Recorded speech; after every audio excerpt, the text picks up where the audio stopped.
بسم اللہ الرحمن الرحیم نحمدہ ونصلی ونسلم علی رسولہ الکریم اما بعد وقد یقال الجزئی للاخص من الشیء وهو اعم۔ یہاں سے مصنف رحمۃ اللہ علیہ علامہ تفتزانی فرما رہے ہیں کہ جزئی کی ایک اور قسم بھی ہوتی ہے جس کو جزئی اضافی بھی کہتے ہیں۔ اب جزئی حقیقی اور جزئی اضافی کو بیان فرما رہے ہیں اور جزئی حقیقی اور جزئی اضافی کے درمیان نسبت کو بھی بیان فرمائیں گے، اور اس کے ساتھ ساتھ اس جزئی اضافی کی تعریف کے بعد تقریباً کوئی 3 قسم کے سوالات اعتراضات ہیں، ان کے جوابات بھی دیں گے اور یہ ٹاپک پھر ختم ہو جائے گا۔ سب سے پہلے فرما رہے ہیں وقد، علامہ یزدی عبداللہ یزدی کہہ رہے ہیں کہ اس عبارت کے تحت وقد یقال الجزئی، کبھی کہا جاتا ہے کہ جزئی یعنی ان لفظ الجزئی کما یطلق علی المفہوم الذی یمتنع ان یجوز العقل صدقہ علی کثیرین، جزئی کبھی اس معنی پر ہوتی ہے کہ وہ منع کرتی ہے کہ عقل جائز سمجھے اس کے صدق کو، اس کے صادق آنے کو کثیرین پر۔ یہ جزئی حقیقی ہے نا، کہ جس کی تعریف ہو رہی ہے کہ جو بہت ساروں پر صادق نہیں آتی، عقل اس کو جائز نہیں سمجھتی کہ بہت ساروں پر اس کا اطلاق کیا جائے۔ جیسے زید صرف ایک خاص شخص کا نام ہوتا ہے، سب پر تو صادق نہیں آتا۔ کذالک یطلق، اسی طرح ایک قسم اس کی بنتی ہے علی الاخص، اخص کے اوپر بھی اس کی تعریف صادق آتی ہے کہ جو اخص من شیء کو چیز ہو۔ تو اب اس کو دیکھ لیجئے کہ جو جزئی حقیقی ہے وہ جزئی اضافی بھی ہو سکتی ہے، لیکن جو جزئی اضافی ہو اس کا حقیقی ہونا کوئی ضروری نہیں ہے۔ مثال کے طور پر زید ہے، زید جزئی حقیقی ہے کہ یہ صرف ایک پر صادق آتی ہے، بہت ساروں پر اس کا صادقانہ عقل اس کو جائز نہیں سمجھتی۔ ٹھیک ہے، زید ایک خاص آدمی کا نام ہوتا ہے، جزئی حقیقی ہے، لیکن جزئی اضافی بھی ہے، کیونکہ جزئی اضافی کی تعریف ہے اخص تحت الاعم، خاص عام کے نیچے داخل ہو۔ تو زید داخل ہے، خاص ہے کس کے نیچے؟ انسان کے نیچے، انسان عام ہے، تو اس لحاظ سے یہ تعریف زید کے اوپر بھی صادق آ رہی ہے کہ زید خاص ہو کر انسان عام کے نیچے داخل ہے، تو لہٰذا زید جزئی حقیقی بھی ہوا، جزئی اضافی بھی ہو گیا۔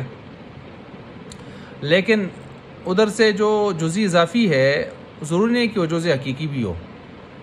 مثلا انسان جزئی اضافی ہے کیونکہ یہ اخص تحت العام ہے، اس کے اوپر کون ہے؟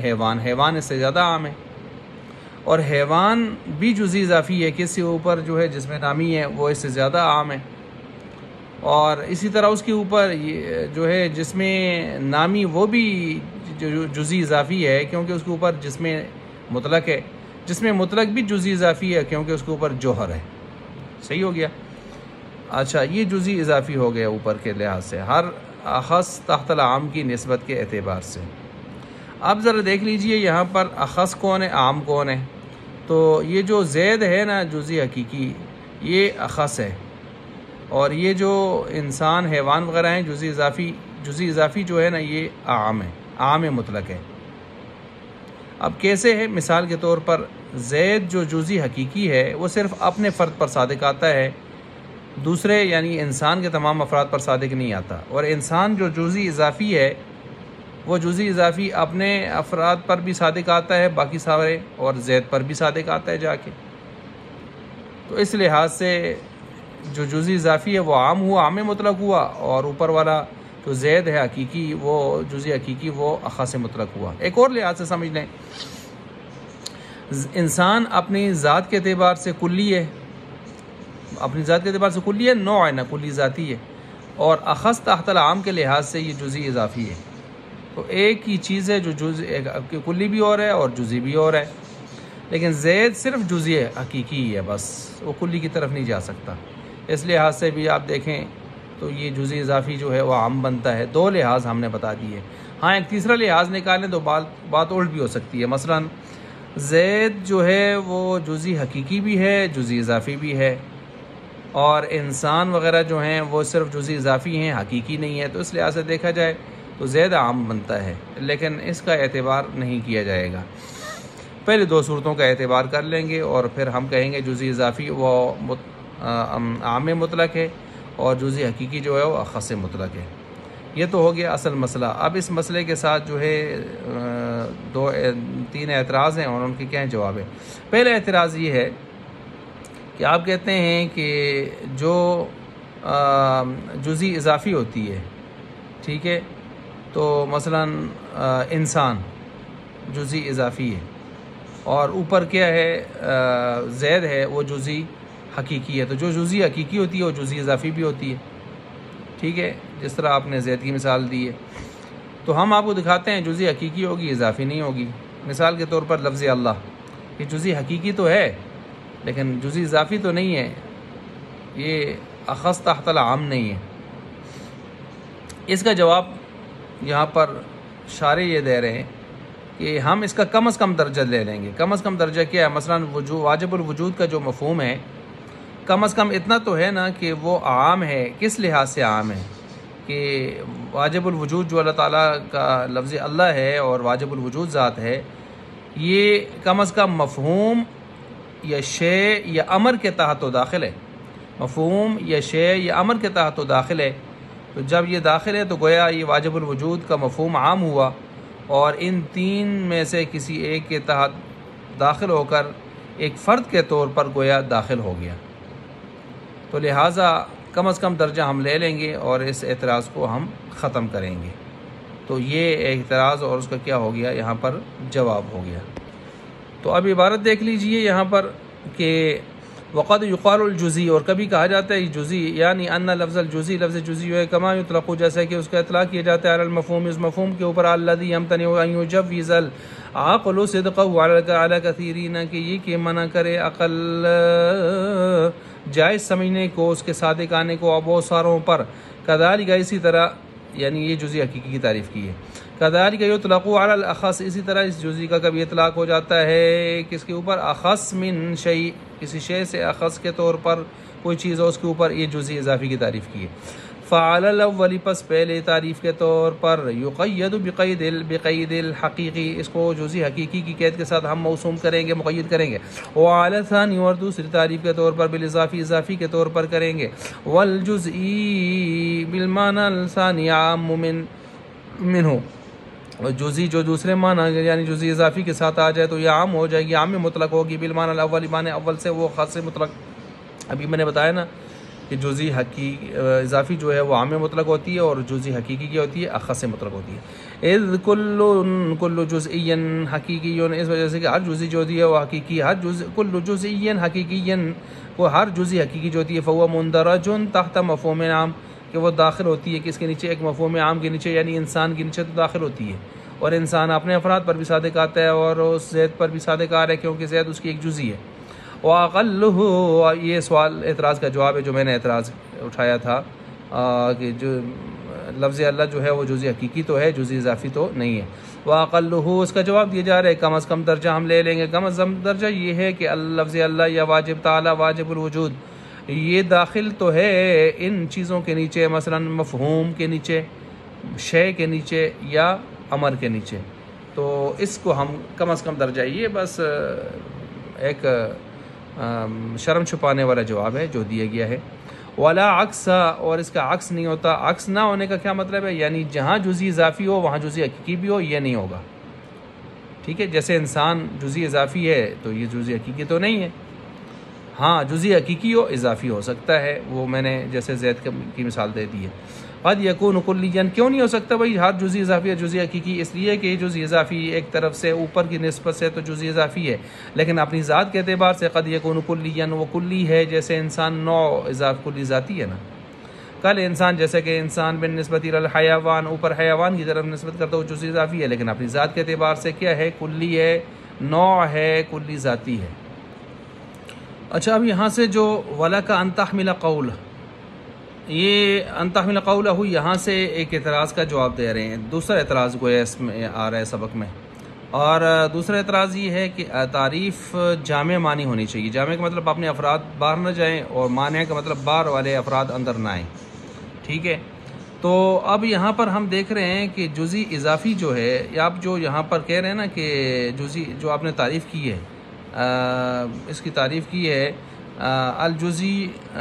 الجزئی للاخص من الشیء، تو اخص من الشیء جو آپ نے یہ یہاں پر لفظ استعمال کیا ہے، اس میں اخص من العام، اس سے جزئی حقیقی تو نکل گیا۔ کیسے نکل گیا کہ انسان اخص ہے، انسان کیا ہے؟ اخص ہے، اور کلی ہے، یہ بھی کلی ذاتی ہے، نوع ہے۔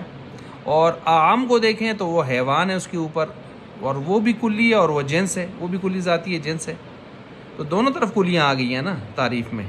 تو جب دونوں طرف کلیاں آ گئی ہیں تو زید تو کلی نہیں ہے، وہ تو جزئی ہے، اور جزئی حقیقی ہے، تو وہ تو نکل گیا اس سے پھر۔ تو جب آپ نے اخص سے مراد گویا انسان میں مثال لی اور عام سے مراد حیوان لے لیا، تو دونوں کلیاں ہیں، تو دونوں کلیاں آ گئیں، تو جزئی کہاں رہ سکتی ہے اس میں؟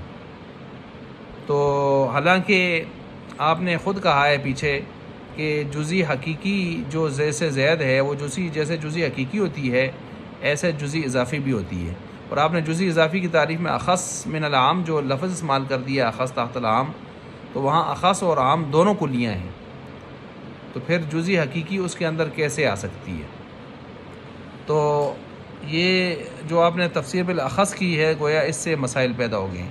تو یہاں پر جواب دے رہے ہیں کہ جو اخص آپ لے کے بیٹھ گئے ہیں، ہماری مراد وہ اخص نہیں ہے جو آپ لے کے بیٹھے ہیں، جس کو آپ کلی بنا رہے ہیں۔ ہماری اخص سے مراد ہے ایک عام درجے کا اخص، اور عام درجے کا جو اخص ہے اس کے نیچے جزئی حقیقی بھی آتی ہے، جزئی اضافی بھی آتی ہے۔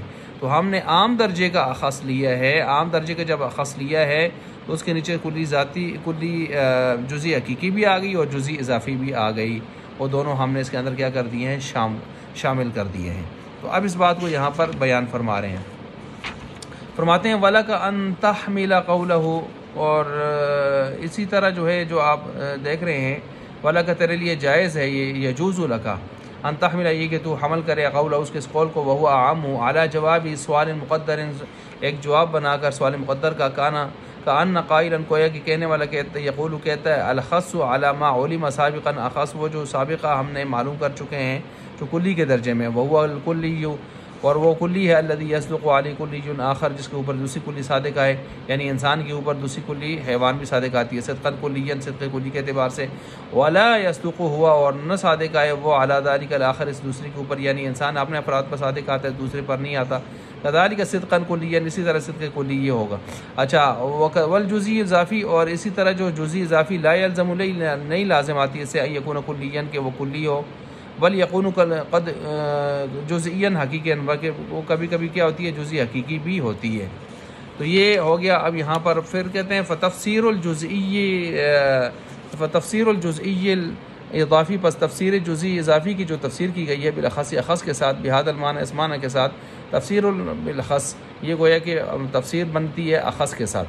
فاجاب، واپس یہاں سے جواب دے رہے ہیں بقولی، اپنے اس قول کے ساتھ اس اعتراض کا، وہو عام، وهو عام أي الخص أخص المذكور هنا عام من المعلوم مذکورہ من المعلوم سابقہ، یہ سابقہ جو آپ نے اخص پڑھا تھا، ہماری مراد وہ اخص یہاں پر نہیں ہے جو آپ کلی کے طور پر یہاں لا رہے ہیں۔